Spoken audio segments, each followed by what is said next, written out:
Craze craze craze দেখো মিও অ্যামোরে নিয়ে বহরমপুরবাসীর কি ক্রেজ মাইরি উফ। দুদিন পর আমি ভাবলাম যে চলো, যেদিন ওপেনিং ছিল সেদিন তো ভিড় হয়েছিল, ঠিক আছে কোনো ব্যাপার না, একদিনই যে খুলেছে সেরকম তো কোনো বিষয় নেই, দুদিন পর যাবো, দিয়ে একটা পেস্ট্রি নিয়ে আসবো। আমি তো এর আগে ওই মিও অ্যামোরের টেস্ট করেছি, তো খুব ভালো কোয়ালিটিফুল আর খুব ভালো হয়। তো আমি ভাবলাম বহরমপুরেরটাও টেস্ট করে দেখা যাক যে বহরমপুরে মিও অ্যামোরের কেকের কোয়ালিটি আর টেস্টটা কেমন। তো আমি নিতে গেছিলাম, তো এত ভিড়, ও মাই গড, দুদিন পরেও যে এত ভিড়, একটুও পা ফেলার জায়গা নেই ভেতরে, এত বৃষ্টি পড়ছে। আমি তো ভাবলাম আজকে মনে হয় ফাঁকাই থাকবে, বৃষ্টি বৃষ্টির দিন, কিন্তু দেখো ভেতরে কি ভিড়, পেস্ট্রি মেস্ট্রি সব শেষ, কিচ্ছু নেই।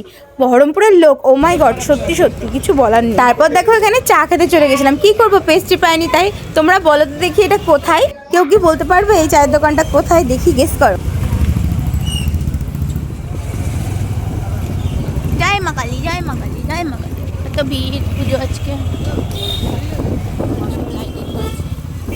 তারপর মিও অ্যামোরে কেক না পেয়ে আমি চলে এসেছিলাম আমাদের রাধারঘাটি কেকটেক। তো আমাদের রাধারঘাটের কেকটা কি বা কম কিসে, এখানে আমি নিয়ে নিচ্ছি একটা পেস্ট্রি, দেখো রেড ভেলভেট, এটা আমি নিয়ে নেব। তো এটা আমি নিয়ে নিয়েছি, এবার দোকান থেকে বেরিয়ে যাচ্ছি, দেখো নেওয়া হয়ে গেছে আমার পেস্ট্রি রেড ভেলভেট। তো বাড়িতে এসে আমি আবার খেয়ে নিচ্ছিলাম রেড ভেলভেট কেকটা, যেমন দেখতে সুন্দর তেমন টেস্ট। তারপরে এখানে কালী মায়ের ভোগ খেয়ে ব্লগটা শেষ করছি, বাই বাই।